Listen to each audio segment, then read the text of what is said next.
right. We made it, everybody. We made it. How you doing out there? The final Monday smash of the month of July right here on Warchant TV alongside Ira Schofel, managing editor of Warchant.com. My name is Tom Lang. Tonight's program presented as always by State Farm agent Russ Voorhis. Welcome into Warchant TV on the eve of the real start of preseason camp. Players report to campus and report to the football program tomorrow. Practice begins on Wednesday. Ira, we're going to have some busy smashes over the next 4 months. It's going to be fun, man. It always feels like it's just, can we get there? Can we get to it feels like you're getting to the finish line. It's like you're running the last 100 yards of a marathon, or, well, I certainly wouldn't know about that. The last 100 yards of a 200 in my case. You just feel like can you get there, but it's not really a finish line. It's just to the beginning. But yeah, man, I can't wait. I just saw Florida Man in Alabama just asked for our thoughts on grills. Listen, man, it's college football season. Even if the team isn't great, college football season is the time to barbecue, to tailgate, to have fun with your friends, see people you haven't seen maybe since last season. So I can't wait. I'm glad it is finally here. We will get to that question, Florida Man in Alabama. That came up on the JCS today, Ari, because Okay. Jeff he's fishing for information. He wants wisdom on what's the right thing to buy to replace something that's going out to the trash bin for him.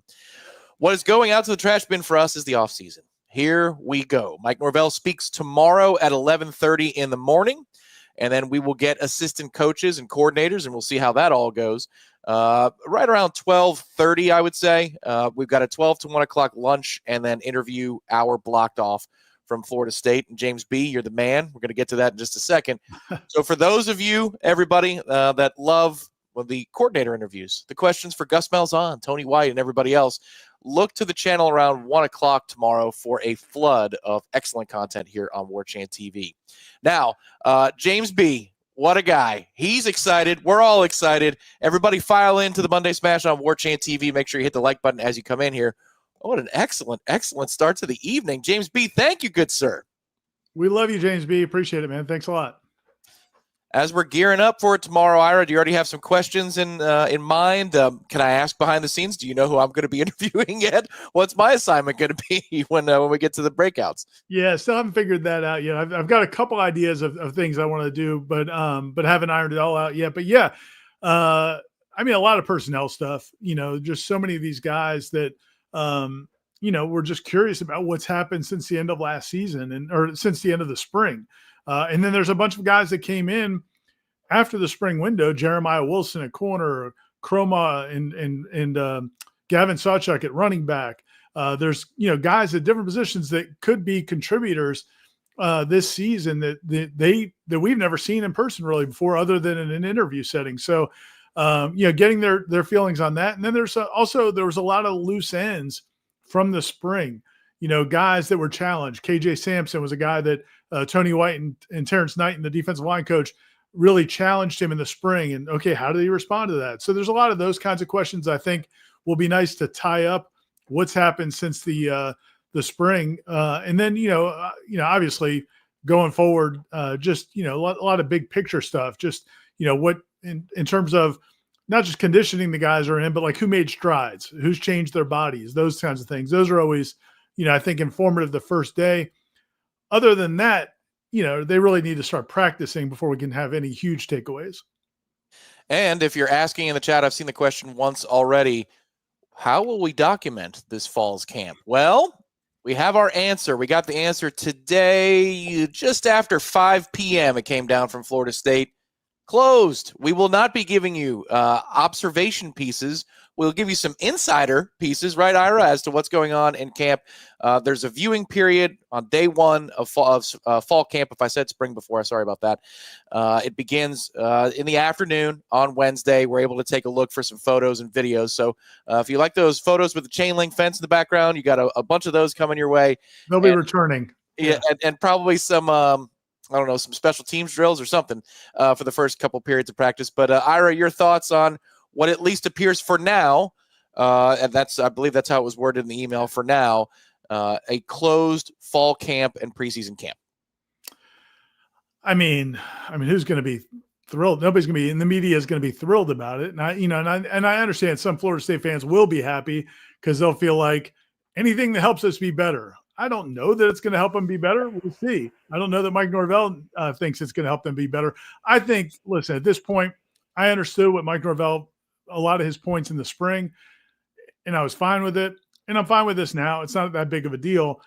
But I think it's clear he's seeing it as a somewhat of an advantage, that it's not just about worrying about injuries getting out. It's not just about worrying about guys getting their feelings hurt because we said they didn't do well in a rep, or concern about other schools poaching your players. I think this right now is more about he feels like he's got an advantage on Alabama and other teams because they don't know what Florida State's going to do exactly on offense and defense. And the less we write about it, the less pictures and photos and videos we put out, the better. So if that works, then great. I don't know that that's going to be the case. I don't think we never report on scheme stuff. We never really report on depth chart stuff or injury stuff when we're out there. There'll be probably more injury information getting out now because that wasn't there's no carrot of that anymore. That was always the carrot to watching practice. So, again, I'm not thrilled about it, mostly because I feel like we should at least get access to a couple, 2 or 3 or 4 practices to get some more photos and video just to have to run with our stories and as B-roll with our packages as opposed to just the guys walking in. But it's fine. We've covered it for a long time without access. We'll go back to it. And if it helps them win football games, then at the end of the day, that's all anybody's going to care about. Yeah, exactly. To me, you're not going to get a fire and brimstone rant here. In some ways, it makes the week and productivity a little bit easier because, there's a lot of practices in fall camp. And every day we had access. I loved it. I'd prefer it the other way. I just think, there's a middle ground there where they're not installing anything. They're just getting up to speed. I mean, what's the harm in getting out there for a couple hours in that particular situation? If you want to shut it down when you're actually installing for your opponents, fully understood. So instead, the path they walk is Wednesday. Again, you'll be getting some AV content, some audiovisual content from that first day of practice. From there, it'll be coach and player availabilities after practice. It starts out, for those of you that are putting bookmarks in your calendars, it's going to be afternoon/evening practices for the first few days, and then it flips out to the morning. So this week on Wednesday, Thursday, Friday, expect coverage here on warchant.com and Warchant TV to come your way, probably in the evening hour, 6, 7 o'clock hour. You'll see on both the channel and the website. And from there, then we'll flip it over to the mornings, which is customary. Mike Norvell kept it that way, which is tradition, that in the spring, he likes the afternoon practices because it allows high schools to come up and check out what's going on with the program. And in the fall, he prefers to err on the side of the mornings, which also, for as hot as it is in Tallahassee right now, is not a dumb thing to do. Yeah, and my guess is it doesn't say it on the schedule, and we'll see. Maybe it won't be this way. But my guess is one thing that they do sometimes is they'll have 2 practices on those first few days. They'll have a first practice for the players that arrived in the summer, particularly the freshmen. It's just kind of a day to kind of get acclimated. So they might come out an hour earlier and do their kind of newcomer practice. And then the older guys will come in and do like a normal full practice. So I could see some of that. Plus also, I think the first few days, I think he likes the afternoons because it's hot. I mean, quite honestly, I think he wants them to get acclimated to how hard they're going to work in the heat, the highest heat of the day. And then once you get into camp, bodies start wearing down a little bit, go to the mornings and it'll be a little bit easier for them. A couple other notes for this camp. I believe we're allowed to tell them when scrimmages are. We're allowed to tell the folks that, right? Yeah, I think I've got that on the schedule on the site. Perfect. So it's not putting exact times because I don't think they want people hanging out. Correct. They do not. But so a couple of headlines here. They are going to Jacksonville. They're going to Jacksonville next week, late next week, Thursday, Friday, out to UNF's campus. They're going to hope again the weather isn't such that they get an IPF because Mike doesn't want it that way to do indoor work. Scrimmage number 1, if you want to feel like okay, this really upon us, is next Tuesday, August the 5th, already for scrimmage number 1, and then scrimmage number 2 is 5 days later on Sunday, August 10th. That's interesting, Ira. Usually there's a little bit more space between those two. Yeah, it makes me kind of wonder if they're at least maybe the first one won't be super intense physically, because that would be a lot to bounce back physically that quicker. So maybe it'll be like just a thudding scrimmage and then go into the more real. But yeah, you got to assume that this is either some input from Gus Malzahn or Tony White from something maybe they've done somewhere else. And hey, have you thought about this? And maybe let's look at it this way, and they're going to go with it. It seems unlikely that Mike Norvell, after however many years as a head coach, just decided randomly after a 2-10 season to do this. So my guess is it's something maybe one of these new coaches has suggested, and they'll see how it goes. But it's got to be one of them's got to be a little bit lighter than a normal scrimmage. So now that we can kind of feel it, Ira, we can feel what tomorrow's going to be. We know what the luncheons are, and that's a lot of information in a short period of time. But now camp is around the corner. Do you feel any differently about the team? Does anything occur to you when proximity to the season, maybe when the calendar turns to August, when we get there, is there a gut feeling that kicks in, anything like that for you in an off season, a routine one? More not like big picture, more some individual little things. Again, I talked about it some with Jeff on today on the JCS about, really just feeling, and I know this is not a revelation. We all know that the quarterback in college football is the most important position. Tommy Castellanos is super important. But I really just go back to him on the offense, not whether it's going to be a disaster or good. I mean, that was the case maybe last year. I think the question is going to be, will the offense be, pretty good, or will it be really good? And I think that's going to be determined based on how Tommy plays, how he protects the football, how the decisions he makes, how he, just how he manages things, manages situations, just not giving away points, making sure you cash in when you get down in the red zone. So all those things I think are going to be a differentiator.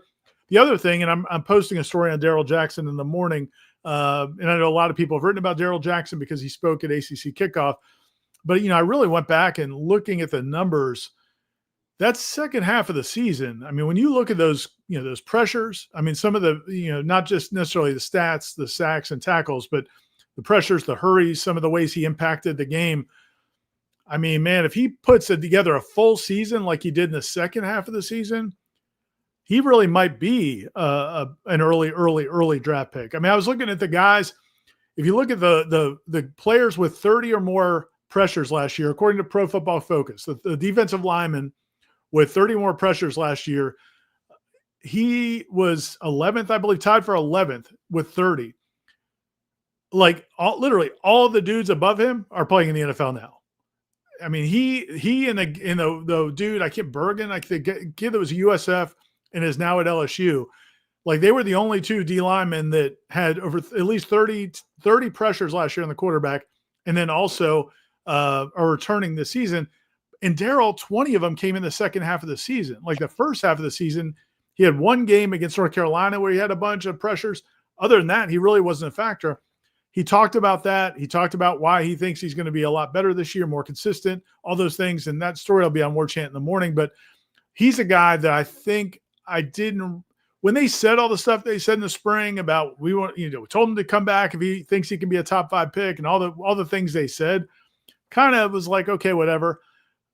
I mean, listen, man, if he's that guy for the entire season, he really might be a huge, huge difference maker on that defense. That's a good point. I pulled up some of these numbers, and you're right. Of the 30 pressures he generated last year, 20 were in the back half of the season. And frankly, yeah, you're right. He had 7 in one game in the first half of the season. The rest of he was just kind of nondescript. He had 23. Oh, was it the Cal game? Yeah, it was the Cal game. It was the Cal game, 7 against Cal, which the D-line feasted on that night. Everybody did. Even Marvin Jones Jr. got into the act. And sorry, I guess that's strays in Norman, Oklahoma. He just caught a stray. What? Why did I do that? I don't even. Okay. Anyway, 23 hurries for the season, 8 of which were in the first half of the year, 15 of which were in the final 6 games. Yeah, I mean, it wasn't just the eye test; it was actual productivity from Daryl Jackson. And I got to tell you, Aaron, watching all the interviews he did, be it in the full breakout room or some of the one-on-one settings.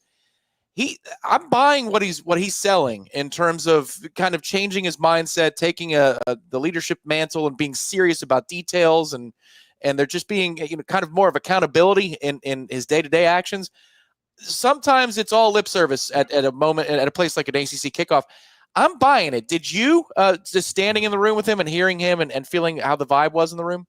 100%. And, again, the ultimate test will be what we see in practice. Well, what we don't see in practice, what we hear about in practice, and then what we see in the games. But the thing I loved, he said, and, listen, Daryl Jackson's never going to be like an orator. I mean, he's not like the greatest speaker in the world, but I thought his talking points were perfect. I mean, he talked about how dominant he thinks he can be. He said, I can be the guy you saw against Miami where he had 2 sacks and probably should have had at least 3 and forced a fumble. He's like, I'm that guy. That's who I am. And I need to show that I'm that guy every week. which is great. But then the flip side of it was he talked about why he's going to be better this year. And, he's lowered his body fat. He's really worked hard at improving himself physically. He also talked about Tony White's scheme, how excited he is to be able to get moved around. He joked that he wants to be a wide 9 on some plays. He told Terrence Knighton that he wants to be a wide 9. So he's really excited about that. But the other thing, he owned up to how they played as a team. Like, a couple of people tried to get him to talk about why didn't the leaders do more last year? Or why didn't the team do more last year? And Daryl Jackson was like, I take full accountability for all that. I should have spoke up more. I should have done more. Which is awesome, because that's what you want to hear. You don't want to hear, yeah, man, the seniors last year were jerks. They didn't care. They cashed out or whatever. I mean, he takes ownership when maybe he shouldn't have, because I don't know that anybody saw him as a leader last year, but he sees himself as he should have been a leader. And then the other thing he talked about was why he didn't finish a lot of plays. I thought that was interesting, and you probably can speak more to it, but he talked about, and I don't know if you've noticed it on film, but the way he was explaining it, I think is probably true. I haven't gone back to watch, but he said a lot of times after the snap, he could gain the advantage on an offensive lineman, but then he wouldn't go make the play. It was almost like he would let the guy recover. Like it was almost like he was just going through the motions, going through the rudimentary, this is what I'm supposed to do. This is how I step. This is how I snatch. This is how I engage, whatever. But then not then saying, okay, now I got to throw that guy away and go get the quarterback or stuff the ball carrier. It was almost like he was doing those things, but then not taking the next step. And he said that was one of the things he got better at as the year went on. And, if that's true, I mean, I got me excited, man. I really think Daryl could be something. Well, there was a moment that you had an exchange with him too. I just found this impressive. You gave him the out of what Adam Fuller said last year, that yes, it took a while to get up to speed with football, and he dismissed that in a professional way, and in a courtesy. He didn't want to hear it as an excuse. He wasn't going to allow that to. He could have just easily said, "Yeah, I wasn't in shape for the game. It's different being in practice than in games." He rejected the notion, Ira. Again, just that extra step of accountability. Yeah, he said, I'm done using that as an excuse. I mean, he's like, I don't want to hear that anymore, which again was great, man. I don't know if he was coached up. I don't know if that's like, it felt to me when coaches are connecting with players, a lot of times you hear the players say things that they've been hearing from the coaches. And my guess is he's heard a lot of that from Terrence Knighton. He's heard a lot of that from Tony White. And maybe when he's tried to lean on those things, maybe they've told him, listen, man, we don't want to hear about that anymore, or whatever it is, because it feels like he's saying, one of the other things he said that I thought was awesome in the interview is he said that that just talking about during games, that the defensive line has to be the first guys off the boat. He said they were watching a war movie, and Terrence Knighton was like, listen, that's us. We're the guys. We're the first guys off the boat. We have to set the tone. We can't depend on the secondary to make the plays or the linebackers. We have to dominate. If we do our job, then everybody else can do their job. I thought that was a great message. I don't know if Terrence Knighton's a great coach. Heard good things about him. We'll see. We'll see what the product is on Saturdays. But you could tell that the things he's saying seem to be resonating with Daryl Jackson. If it's the case with him, it may be the case with all those guys. So I'm curious, you've had, time to react on the website, on the boards, obviously in the wraps too, from Charlotte, but we've had a few days. Of the other three players that went to Charlotte for Florida State, Richie Leonard, Earl Little, and Tommy Castellanos, who did you find the most impressive? Like who did you get the most from, or in your chats, or the most out of your chats with? I think, Richie Leonard's a really good speaker. I see why they want to make him kind of a face of this team.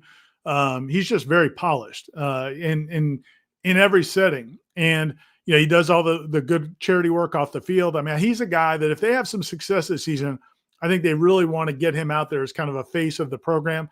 But I thought the most information maybe might have been Tommy.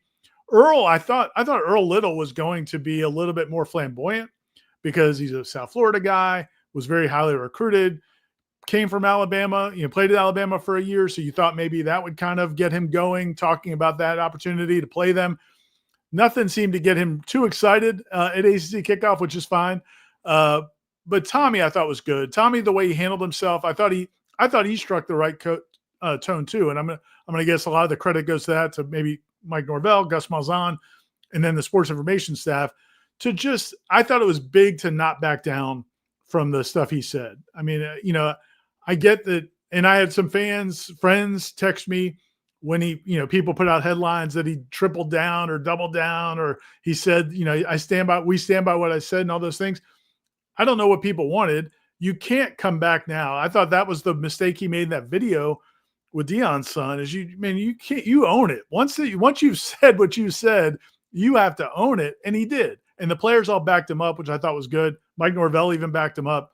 So that was but he said repeatedly, no disrespect to Alabama. So I was impressed the way he handled it. Cause I think some people at FSU were even wondering, okay, now we put him up here. What's he going to say? Is he going to handle this the right way? I thought he handled that really well. Yeah, I was wondering if you were saying bravado or flair from Earl Little. I really was wondering what Tommy was going to do, just because when you read those quotes, from in a NACOS article, I mean, sometimes they can get sensationalized, but it's hard to sensationalize some of those sentences. You're like, oh my God, all right, I see you, Tommy. What's it going to be? And in the early morning breakout, he set a good tone. And the one-on-one he did with Jeff Cameron, I know because I was producing that, so I heard every single word.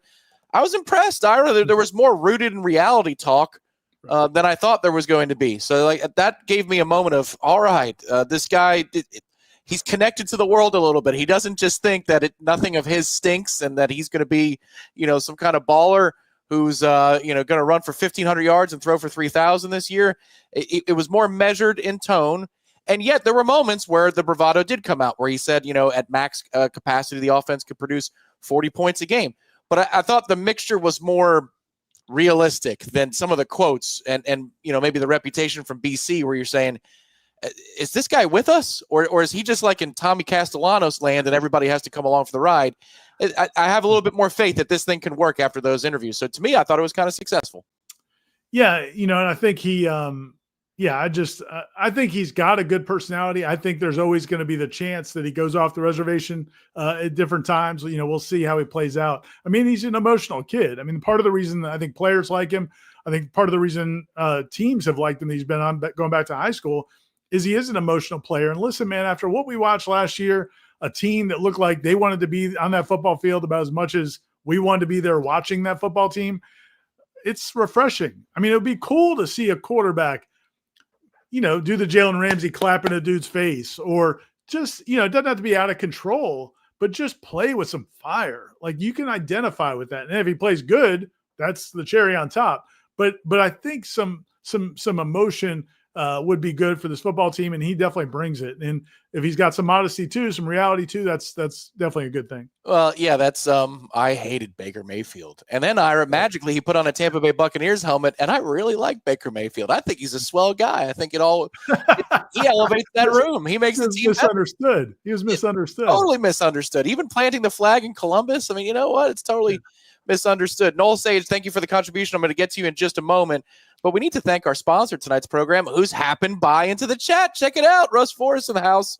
Russ. Happy to be a part of this program. Go Noles. First of all, Russ, I got to shout out one of your staff members today, Jessica P. Thank you so much for your help. I needed to add a couple of lines in my current policy to help with the place I'm in, make sure everything was good in terms of paperwork and coverage that I have on the unit. So, Jess, I talked to her on the phone today. All right, I called the number. I called the number on the screen. Let's see, which one did I call? It was the Orange Park number, 904-276-9535. Excellent customer service. It was kind of a weird ask from the management company, and within 10 minutes, everything was all set. So first class, first-rate service, and Ira, 3 states worth of coverage from State Farm agent Russ Forrest. The tri-state area, as we all know, Florida, Georgia, and Alabama. But Russ's offices are located over there in Jacksonville Beach, in Orange Park. So if you're in that neck of the woods, maybe if you're up in Tommy Castellanos country in Waycross, you can come on down, hop on 95 and come down to Jacksonville as well. But yeah, Russ is a great guy. I appreciate him being in the chat. He's a good guy to have around, good guy that supports the Noles, and his office does a tremendous job. And he really values customer service. And I think that's what you're talking about there is it's not just about selling policies. Sometimes you feel like, okay, they sold me the policy. Now they've moved on. They've forgotten about me. A lot of times it is the customer service, how they handle your claims, how they provide information. And Russ really values that. So hopefully people will give him a try. And if you do, please mention you heard about him on warchant.com and the Monday Smash. That's it. Yeah. Back for another year is Russ Vorhis. And of course, his website, russvorhis.com, russvorhis.com. We will be back in 15 seconds to say thank you to Noel Sage and talk more Florida State football right here on the Monday Smash.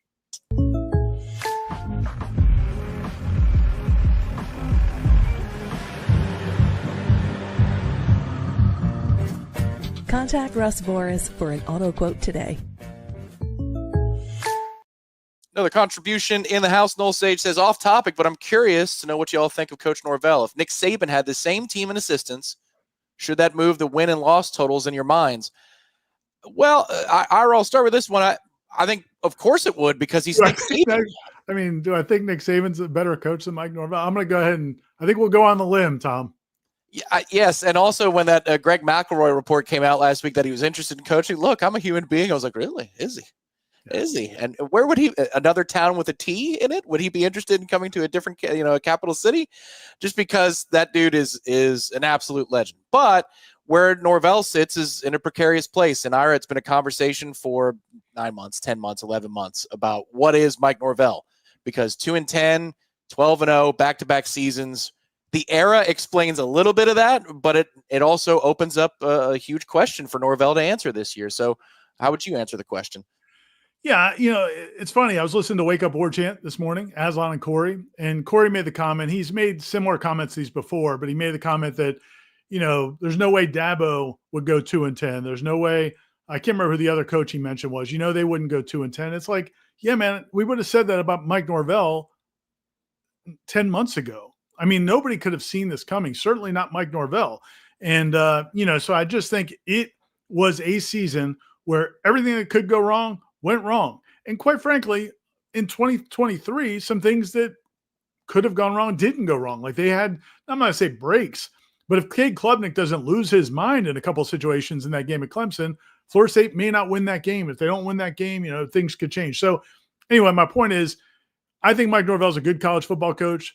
I think he probably realizes that there were some mistakes he made, huge mistakes he made, whether it's the personnel on his staff, which he cleared out. He's brought in 6 new assistant coaches. That's all you can ask. I mean, you would have preferred it if he did it on the front end.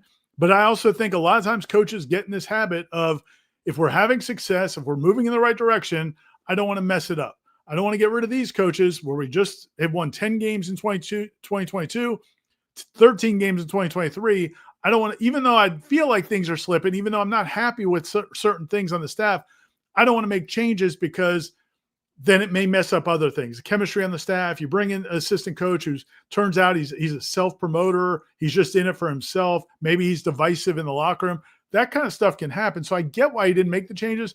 I do like that he made the changes when he did, and they were dramatic. So that's a positive. I think this staff is constructed better now for him to be a CEO head coach, Gus to be the OC. I think all of those things are positive. I like the hire of Tony White. So, I think there are other things that Mike Norvell has to address about himself as a head coach. Maybe messaging, maybe how he handles issues, maybe if he sees something festering, being more attuned to it and not just hoping it's going to resolve itself. I mean, I think there are things he needed to address about himself too. I don't know if he'll ever talk about those. We'll see. But so clearly he's not like the perfect coach, or right now you'd say he's probably not an elite coach. But I do think he's a very good college football coach. I think we saw that from the end of 2021, the second half of 2021 through, going through 2023. Yeah. I mean, given the scope of the problem, they have matched the moment in terms of the overhaul. Like that's the way I'd put it. Just looking at the roster, you mentioned coaching staff and 6 changes, but it's possible that you probably have 10 out of 11 new starters on offense, for the first snap of the Alabama game. It's probable that you have at minimum 5 new starters on defense year over year for the first snap of the Alabama game. I mean, they addressed this thing as best as they could, as best as could be expected coming out of 2-10. And that's not me trying to pump sunshine, because I don't know if it's going to work, right. But they didn't run it back, Ira. You know what I mean? Like he didn't say, well, damn it. Well, we screwed it up together. We're going to fix it together. He said, no, I need to get a bunch of new dudes in here. I need to get some new coaches in here, and we're going to spend a lot of money to salvage this recruiting class, which he did last cycle, take it from the 50s into the top 20. They're clearly spending an awful lot of money, I think, revenue share wise, NIL wise, whatever they had to do before the House settlement in order to climb into the top 15 this year, coming off of 2-10. I think he's addressed the problem as best he can. It's just the only open question is, did he do enough? Was it ever salvageable? Yeah, and so going back to the overall premise of what kind of a coach is he? What's our opinion of him? I think there's a lot of things that we like. If you did the checks of what you want to see in a head coach, I think he checks off the vast majority of them. Is he perfect? No, clearly, and he clearly didn't handle the time around the snub to the bowl game. I think he's admitted that, having the assistant coaches being on the road when that all came down was a mistake. They couldn't have expected it, but hey, it was in the realm of possibility you were going to get snubbed. So maybe hold off a little bit on recruiting just in case. I didn't love, and I've had disagreements with people in the program, I didn't love taking the extra day after the game in Ireland to spend a day sightseeing. I think that came off as arrogance and a belief you're definitely going to win that game when that was a tough matchup. I mean, even if they were a better team, I think that was going to be a tough matchup against Georgia Tech with everything they brought back and their offensive line.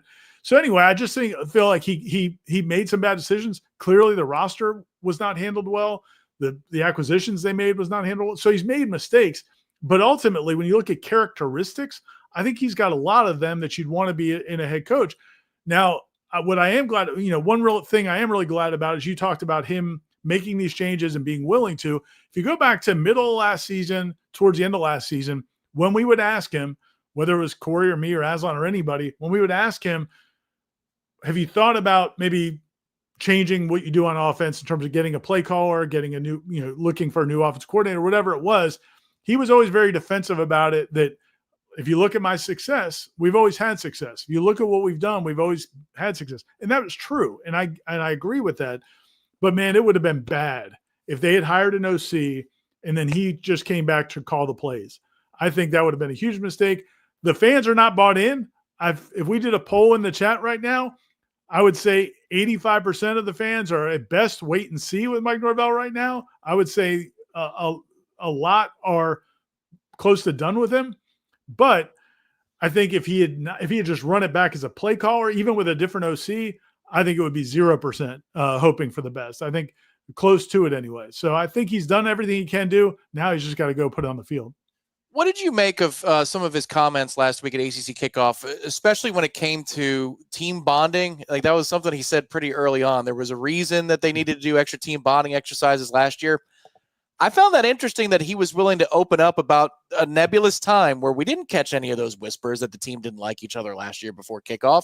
Just how did you perceive that and take that knowledge in? What occurred to you as he said those things? I think it was honest. I don't think it was trying to make an excuse after the fact. I really don't. I think he never said that last year, but he didn't say it in so many words. But who would? You would never say, I'm really worried about this team. We're disjointed, these guys. And I don't think it was a matter of, I think people see it as black and white. I think people will say you've got either your team likes each other or doesn't like each other. I don't think that's the truth. I think the truth is sometimes they like each other, but maybe they're not willing to put it all on the line for each other. Maybe they're not willing to hold each other accountable. Maybe they're not willing to be happy for other players when they have big moments. And I think it was some of that. I don't think there was dysfunction in terms of like guys in the locker room constantly bickering or nobody likes each other. We've seen that. I've seen that at Florida State historically at a couple of times. I don't think it was that, but I don't think it was the togetherness, the fight for each other. This is the guy I want to be in the foxhole with me. That kind of stuff. I think that was missing, but it may have been missing in those guys' personalities as much as it was anything else. So I think they tried to work through it and get it better, and it didn't really take. But I don't think it's an excuse after the fact. I think he knew it. And Corey and I talked about it in the wrap from Charlotte, if you want to go back and watch that, that it was something that Mike Norvell did bring up in a coded way. He talked about in the moment of truth, even though he thought that team was bigger and stronger, faster, he did say repeatedly, now I want to see in the moment of truth how guys really step up and take these roles. And clearly that didn't happen. Never lose your nerd. Thank you very much for the contribution. We need him to succeed. It has to work. And it's a 2-level contribution because Never Lose Your Nerd is a member for 5 months now on Warchant Premier. So thanks, man. Thank you very much. Never lose your nerd. Man or ma'am, whoever you are. Thank you. Thank you, nerd. Appreciate you. So let me ask you this, Ira, because last year, things didn't start the way we all thought they were going to start, and things didn't go the way that we all thought that they were going to go. Any yellow alerts or red alerts that you caught over the last 7 months, anything like that, or because I know if you ask anybody in July or in August, everything's great. It's gonna be a great season. Got a lot of hope. This guy's emerging, that guy's emerging. Hope springs eternal as fall camp opens up. Anything cross your desk where you went, ooh, okay, I'm gonna put a bookmark in that just in case we see something down the line? I think there are a lot of things that a lot of people are concerned about. Depth on the offensive line, obviously, particularly at tackle. You have Micah Pettis, you have Gunnar Hansen. You got 2 guys that have played a ton of football in the SEC. You feel good about those 2 guys for sure. But if anything happens to one of them, we know that attrition can happen on the offensive line. What's it look like after that? So I think that's something that, we all have to just kind of keep an eye on, knock on wood, that they can get through it healthy. I mentioned Tommy's turnovers. Can that be something that is last year a matter of he fixed it, or is it a matter of he was just in a different offense where they didn't put him in those positions to make big plays or commit turnovers? How's he handled this time? Defensively, I think is a lot more, I don't say yellow flags or red flags, just questions. They're counting a lot on James Williams. And, we all know it. We've gone back and watched Nebraska games or looked at the PFF grades. He's never been an every down defensive lineman. And so what does that look like? They were happy with what they saw in the spring. He's put on a lot of weight. It's well documented, maybe up to 270 by now or close to it. But it's different. It's different being on the field for those running downs. And then also lining up in a passing situation 10 seconds later. It's different when you're playing 60 or 70 snaps versus playing 25 or 30. So I just think that's a big question mark. And then if that's not what it needs to be, what about these other young defensive ends? What about the safety situation? Earl Little, is he as good as they think he is? So to me, they might have good answers on defense. I know they have good answers on offense. If they don't turn the ball over, I think the offense is going to do really well. Defensively, I think there's still more questions. Who's the other corner with Jeremiah Wilson? Is it Jabril Rawls? Is it Quindarius Jones? How do they play when they're out there for 70 snaps? There's just to me on the defense, and I like Tony White, but I just think there's questions everywhere, and they got to have some good answers. Well, and will it be 65 snaps? Will it be 85 right. snaps? Because the tempo thing, that's one of the subplots that I'm just so fascinated by, Ira, is the dynamic of how Mike Norvell is going to allow for the offensive pace to dictate the way the game is played. Because if Gus wants to run at a turbo speed, and let's say Mike gives that a green light, then a lot of these games are going to live in the 30s, final scores, 38-31, 35-28, something along those lines. Whereas if he wants to play it a little bit more close to the vest, ball control, and shrink the game, which I don't think he would go super slow, but you get my point. If he wants to dial it back a little bit, then the scores might resemble, something that we see in a standard week of college football, like 28-21, 31-21, something along those lines. For the Alabama game specifically, too, what a conundrum, because Alabama is a more talented football team. So would you rather try and play boa constrictor and hold on to the ball and shrink the game down? Or are you just going to try in week 1 to gas them? Because here you go, we're going to run the tempo. We know the speed we need to run. Are they ready to accept that challenge? They were a bad road team last year, was Alabama. They're coming to Tallahassee, and let's see if they can keep up with us. That's going to determine a lot, not just on offense, but for a guy like James Williams. He hadn't played 3 downs before, but he might be playing a lot of downs because of the extra possessions. No, that's a good point. The Alabama game, to me, so much of it's going to rely on whether or not they can establish the run. And I think Tony White's going to do everything he can to not allow them to establish the run. If they can, it's going to be, just everything opens up for them at that point. They've got a decided advantage. When their receivers are on the field against your corners and DBs, they've got the advantage. So anything you can do to keep their offense as predictable as possible, that's a huge advantage for the defense. So to me, it really, a lot of that game is going to come down to that, and that'll dictate what they do on offense. Because if they can't stop the running game, that's going to change what they have to do offensively. And I think defensively, they're going to have to take more chances, because whoever the quarterback is for Alabama, and if it's Simpson, I mean, I think that's the odds-on favorite. But it doesn't sound like they're totally convinced he's the guy. I don't think they brought a quarterback to SEC Media Days. So unless they're playing some gamesmanship, they haven't anointed anybody the starter. They have some talented backups too. So we don't know what that's going to look like. But I really think it's going to come down to that. If they can put a quarterback in tough situations, then Tony White can make big plays scheme up big plays on defense. Now that changes maybe what you do offensively. To me, that side of the ball is going to dictate what they do on offense. If they can't stop the run, Gus may have to do everything he can to score every time he touches the ball. Yeah, that's fair. Yeah, it does cut both ways. If you have questions for us here on the Monday Smash, be sure to get those in. We got about 15, 20 minutes remaining in the program. I've got an idea, Ira. We've always talked about this, but we haven't done it yet, and we're going to do it today. I want to know, as we draft, it's you and me, it's a two-man snake draft of guys that are our guys on this roster. We've talked about this at practice over the years. Like, we should probably, as a staff, just draft dudes that we are really either banking on or we like the way that they play the game. We should probably get a list of the entire Warchant staff together, like who are our dudes. Do you want to do two guys, phrasing, do you want to pick two players a piece, three players, four? What do you say? Three sounds good. 3 or 4. 3. All right. We'll do a snake draft. So the second pick is going to get screwed a little bit here. Heads or tails? Here we go. On the fly. Heads or tails? Tails. Heads it is. I'm going to pick second, Ira. You get to lead off. I'll take picks 2 and 3. So you get to lead off. Who's your guy on this team's roster? First overall pick.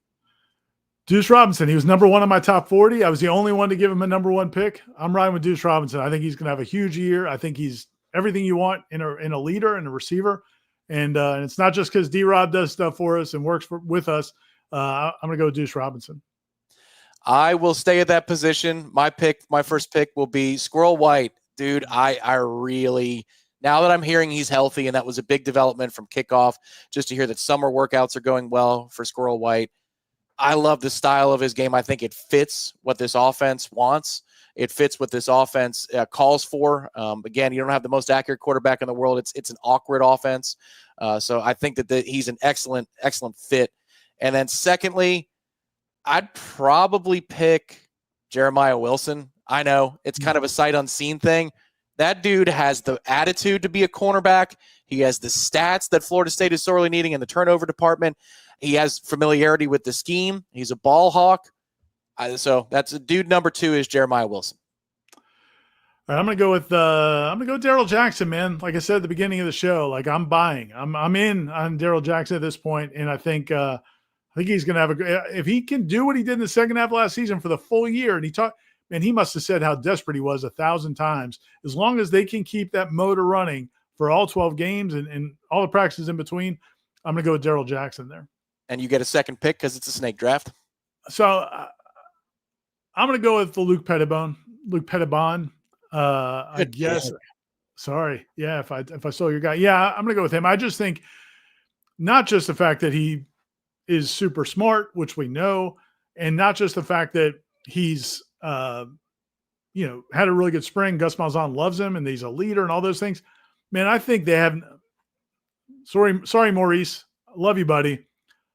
They just haven't got a good center play in a long time, whether because he was banged up or whatever. I just think having a good center who makes good snaps, accurate snaps, gets them the line checks, does all those things is invaluable. And I think he's going to do everything that they need him to do at center. My final pick is going to be Gavin Sawchuk. I really like the way that guy runs. I know it's Oklahoma footage. It has nothing to do with Florida State. But there's something to the pace that he runs with, the patience, the vision. I think it fits what Gus is looking for. It doesn't mean that Croma might not be the star by the end of the year. They're going to be leaning on a guy like Sawchuk early on as Croma gets up to speed, and who knows, it could be a match made in heaven. And if you're good under Gus, he's going to keep giving you the ball. That's the other thing about this offense that's exciting. Are these guys that we're naming, skill position players on offense? Gus doesn't like to share the ball. If players can prove that they're worthy of being a number 1, he doesn't put somebody else in there just to get them work. He's going to leave the ones out there, and that gets exciting when you're thinking about running up point totals. And again, if the offense leads the way, you're going to have stars. It's not just going to be, oh, well, this week it was this guy's turns. Like, no, it was Deuce again, or it was Chroma or Sawchuk again. There's give and take with that. Listen, I think the position we've seen it more than any the last few years is at running back, where David Johnson, with Mike Norvell's blessing, rotated running backs like no one else. All those guys got reps, whether sometimes walk-ons would get reps in games. And the negative to that is we saw it last year where sometimes guys couldn't get in a rhythm. Lawrence Toafili couldn't get in a rhythm. Maybe Jalen Lucas early in the year wasn't getting touches before he got hurt. But the positive to it is you do really foster unity. You foster togetherness. The flip side of that is I don't think Gus cares a whole lot about that once the game starts. To your point, if guys are producing, that's who's going to be on the field. And he's not worried about anybody's feelings. And there's a give and take to that. You might see a guy pouting on the sideline, from here or there because they're not getting any rep. It's going to be different from what it was last year. I think Sawchuk's a good pick. People might wonder why we didn't mention Tommy. Your criteria was that you felt, 100% locked in with this player. Tommy, again, I just go back to, I think he's going to be good. I think he's going to make a ton of big plays. I want to see if he protects the football. If he can make the plays while also protecting the football, managing the game, that's something it's hard to say for sure because we just haven't seen it. I've seen this idea floated around on the Tribal Council, and Young Bleak has it here in the chat. I believe this year will be a better version of the 22 team, especially on offense. If it was July 28th of 2022, before that game started, before we saw what Jordan Travis was in a game setting, he had already had a spring practice where he looked lights out. I remember that year, that spring camp, he had a day where you go, oh my God, he was perfect. And then he would end up doing that again in fall camp at least one more day where you go, holy crap, he was perfect. Still wasn't the same thing as a game. There was a lot to prove on that field. And then Florida State did, and they were a pretty solid football team with a great opening act. I don't think that's a crazy hypothesis. Well, what do you think about that idea that this team in 22 could be alike? Yeah, it's possible. And if it is, that's I'm not going to say the dream scenario, but that's what you're hoping. That was the thing. I was talking to a Jacksonville radio show earlier today, and they were asking about 6-6 and 5-7-5, just the different scenarios and how that would affect Mike Norvell. And I feel like this is because of the situation, because it's his 6th year, because they had success in the past, because he can't just start over. He created the mess that led to 2-10. He can't just say, I just need to make incremental growth. It kind of has to get back to 2022. Like that's the jump Mike Norvell needs to make, where things have come together and you skip that intermediate step. Like he just doesn't have the benefit, I don't think. Again, I'm not the one writing the check for $50-something million, but he needs to take that kind of a jump this year. It could, no question. The challenge for me, though, I think when you look at it from a big picture standpoint, is those 4 games are still there. You're going to have to beat, for it to be like 2022, you're going to have to beat a couple of those Miami, Florida, Clemson, Alabama. You're going to have to win some of those games. Can they do it? Yeah, they definitely can do it. But it's hard to say that they definitely will until we see what they look like on August 30th. Brad says in the chat, minimal injuries is the key. Outside of health, which is always, critical, and you mentioned that on the offensive line specifically. If you had another key, and I'm going to take away running the football because you mentioned that earlier in the show. So give me something else that you think could be critical for Florida State to achieve 8-4, 9-3, or a successful season where the fan base is saying, okay, that was a good year. For me, it's, and I do this a lot. I don't know if people don't like it or they like it, but this is just how I am. It's not a tangible thing. To me, it's how does this team handle getting punched in the mouth? Because the team last year, and it kind of goes back to the stuff we were talking about with the team building and all those things. Team last year, man, when things started going downhill, they just did not handle it. They didn't respond. They were too emotional. I go back to halftime of the Georgia Tech game. They got punched in the mouth. Is that first quarter, the first half went on. They had the great first drive, and then Georgia Tech started to assert themselves. When they went into halftime, half the team forgot they were supposed to stand there and listen to Mike Norvell, give his little spiel on the sideline. Then as they start going to the locker room, coaches are getting on to players about not doing that. They're supposed to have stayed there and listened. Some players are mad. They're mad that they're not playing well. They're bickering back. They went in the locker room. From what I heard, it was not a productive locker room. I heard there's a lot of beefing with each other, guys pointing fingers. that team just never responded to that. Like they just never responded to adversity. To me, and again, it's not something you can point to, it's not tangible, but how does this team handle adversity? Because they're going to get it against Alabama. And maybe the game against Alabama is adversity, and then they've got to figure out over those next 2 or 3 weeks to turn around their season. That, to me, going back to the end of after they won the ACC championship game and the resilience we saw from that team late in that season when Jordan Travis got hurt, we have not seen probably a lick of it since the Orange Bowl through today. So that, to me, is what is going to be the key to the season as much as anything. And it all starts again tomorrow. It begins with the coaches' luncheon, 11:30 in the morning over at Moore Center, the varsity clubs, where Mike Norvell will be speaking. And then we get to the assistant coaches afterwards.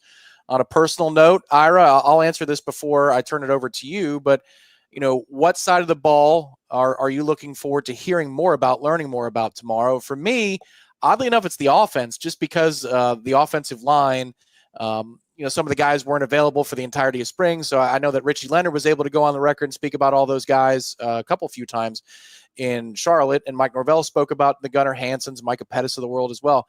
I'm interested to hear what Herb Hand has to say about that offensive line. And then also to your point about depth. Have guys made material strides in terms of the tackle room, the second string, Lucas Simmons or Jonathan Daniels? Have they made material strides? Could Andre Otto still swing out there and play guard or tackle because he has earlier in his career in a pinch? How does Herb Hand see all that offensive line too deep stacking up as we head into camp? Are you on the offensive side, or would you rather hear and learn about the defensive side tomorrow? I want to say both, but I'm gonna say defense. I'm really curious to what I need to get, what I'm really trying to get examples of is how, this Tony White defense, which is very different from Adam Fuller. It may be 180 degrees different in terms of more zone than man, just the different fronts they're going to play. I mean, there's a lot of changes to this defense. One thing I would love to hear, like if I'd hear this from somebody, one of the defensive coaches, I think it would be really illuminating. Didn't really get it when I was talking to Daryl and Earl. Maybe I wasn't asking the right question, but I really want to hear that those players, the defensive players, really understand this defense, really understand it to a level where they know exactly what Tony White's calling, why he's calling it, the strengths and weaknesses of every call, because that's important. Like I really want to hear how well these players really understand this defense, because I think that's going to be key. You can't just you can't just line up and be aggressive. Like you have to understand why you're doing it, and then how are they going to attack you. And I hope we hear some details of that, maybe some specific examples or guys coming to the meeting room and just making it clear that they get it. Yeah, making mistakes at 100 miles an hour looks awful if you don't know where you're supposed to be. So right. I think that's a fair point. I mean, isn't Earl Little the embodiment of that? Like, the control that he plays with, the between the ears, the IQ, things like that. Linebackers are going to be put in that situation too in this defense, where it's not just on Earl, but you will see this year how smart they are with all of the different requirements of the scheme and what they're going to be asked to do week to week. I was thrilled, Ira, to hear the energy in everybody's voice in spring camp, regarding the defense. Like Juice Cryer was somebody, and he's somebody I had high on my top 40 that I'm really excited to see how it turns out for him in camp, because I think he has the mind for this defense. But it did seem like everybody had a pep in their step on that side of the ball, saying, all right, this looks like it's going to be a little bit more fun to play. Definitely did. But I also think, again, we heard so many guys talked about fast and physical, like run full speed, hit somebody, because that's like the bare minimum. I think if you're Tony White and you popped in any of the games from last season, you just didn't see it. Like they didn't force the issue. They didn't play consistently with great effort and physicality. You never saw the physicality from that defense, rarely, if ever. And so I think that was the message in the spring, but that's, to your point, it cannot be the answer anymore. Like that was your first spring, your first 15 practices with these guys. Let's set that basement. Let's set that bottom floor of what we expect, how the game is played. But now 4 months later, whatever it is, now it's about, okay, the cerebral part of it, understanding it and executing it. And to me, that's going to be whether or not they make the next step. So before we go, I teased this before. There was a question today about the grills. Ira, you're a master of the culinary arts. I'm a master of eating. Well, all right. Still, like if you host folks at your house, there's always a barbecue element to it. I feel like, or there's a very good chance there's a barbecue element. Right. So Jeff was looking for help. Green Egg, Traeger's, Weber's, Blackstones. What you got? What's your flavor? So I wish, and I know you were going to mention the Green Egg, and I wish I was smart enough to operate those newfangled. I've got a Weber kettle grill, charcoal. That's how I grill. I like it. I prefer it. I also have a gas grill if we need, but yeah, man, we've got friends, a lot of mutual friends on the beat and off the beat who have, the Green Egg or different, and it's awesome. I love it. I like going to their houses and eating their food. It's just not me. Like, let me just put some charcoal, light a fire, grill some food. And so the Weber kettle is just near and dear to my heart. I love that thing. And so I rock with that. Yeah, I would agree with that. Hawaiian Noel says nothing beats charcoal if you're not an everyday griller. Right. I agree. Well, and look, as a pizza enthusiast, somebody who lived in New York for a good chunk of time for a year, coal-fired makes a difference. Even up there, coal-fired is a game changer. Everybody likes wood-fired oven. That's fine, but coal ovens are the real deal. And I agree. There's a certain flavor it comes with that too, off the grill. So, all right, I'm seeing it. It's a subculture. Did you know this, Ira? The grilling is such a subculture. People get so fired up. Dude, I'll tell you what, man. And my family, Kim and the kids laugh at me because if we're not planning to grill and I'm outside doing some stuff in the yard and one of my neighbors fires up their grill, it's like a Pavlov's dog. Like, I'm like, wait, I got to hold on. I have to grill something. And so, yeah, man, I think I think it's what we all grew up wanting. I know I did. Like, we lived in apartments in Miami. I just always saw those scenes, and we didn't have many of those scenes at my house. I'd go to, if I went to friends' houses. So it's just something I've always wanted to do. And yeah, man, it's awesome, man. Crack open a beer, grill some food. You can't beat it. Florida man in Alabama with one final question for tonight. Over under on how long Gus takes questions for or speaks at all. I'm going to set the over under. I mean, because different outlets can walk up at different times, so that would skew the result here if we're really getting down into the weeds of setting a number like a betting service, Ira. But I'm going to go with 6 minutes, 52 seconds as my over-under time. What do you think? Can I just take the over? I think it might be a little over that. If I have to pick a number, I can't do prices right wagering. I can't go 653. I'm going to say 7:30. I think he's going to go solid 7:30. He'll tap out before 8 minutes. And the way he's going to maneuver it is he's going to come in late so that there's a hard out. Because I think if he comes in and he just starts getting peppered with questions, I don't think he's going to be able to leave. So I think that's going to be his trick. But I do think we'll get him. And hey, one other thing that was interesting in the media schedule, the practice schedule that we got earlier today, it looks to me like they're going to make the coordinators available on Sundays. There's for after the Alabama game, we're getting Gus and Tony on Sunday. My guess that means we won't get them on Monday. That Monday press conference will be a lot shorter, but now we'll be getting the coordinators on Sundays, which I love, man. Some of the media won't love it because we had Sundays kind of free from availabilities, but I love it because now they've had time to see the film and, they can actually talk intelligently about what they saw. So I appreciate Gus. He had to agree to that. And I appreciate him agreeing to that. And maybe it'll be better for them on Monday to have more time to get with their team. Yeah, I'm not a huge fan of that one. I like We've heard from other members on the staff that are not huge fans of either, Tom. I love it. Those Bucks 4 o'clock, I mean, whatever. I'll be working the SEO stuff and all that kind of stuff. That's fine. But yeah, that is, I was hoping that was just maybe a Labor Day anomaly, because it's a long weekend. It could be. It could be. Maybe it is. It could be. It's a very good point. As we get there, we're not that far away, everybody. Sunday, August the 31st, the day after the Alabama game, when Florida State is 1-0, and everybody's getting ready to watch Miami Notre Dame that night. That game is on that Sunday of Labor Day weekend. Gus Malzahn, Tony White in the evening hour, available for Florida State. But way before that, it all begins tomorrow. 11:30 in the morning is when Mike Norvell speaks to the media, so you can expect Mike Norvell's press conference to be up right here on the channel on Warchant TV around noon, probably like 12:01. Aslan has that process down unbelievably efficiently, so make sure to subscribe to the channel. It's absolutely free, and then head over to warchant.com for wall-to-wall coverage of Mike Norvell's press conference and then all of our interviews with the assistant coaches. Again, as a reminder, just to get everybody set, mark your calendars. This week, Wednesday, Thursday, and Friday, there are evening practices. That's when you can expect coverage, updates of how fall camp has started for Florida State. And then they pick up again on Sunday. So an off day on Saturday, but Wednesday, Thursday, Friday, they're back on the fields. Ira, next time we talk next week, we'll have like real storylines and stuff. This will be cool.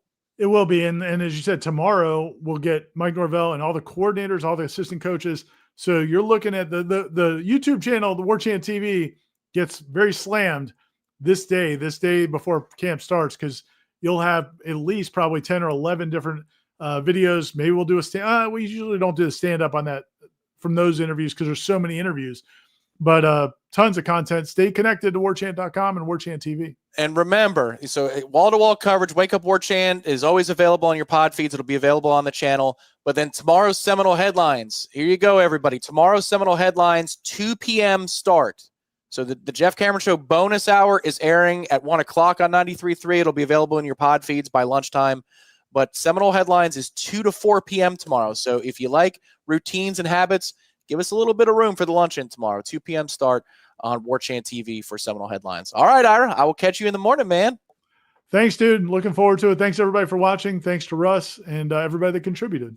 Thanks to Director Ben Spicer behind the scenes. Yes. We will talk to you all next time right here on the Monday Smash presented by State Farm agent Russ Forres.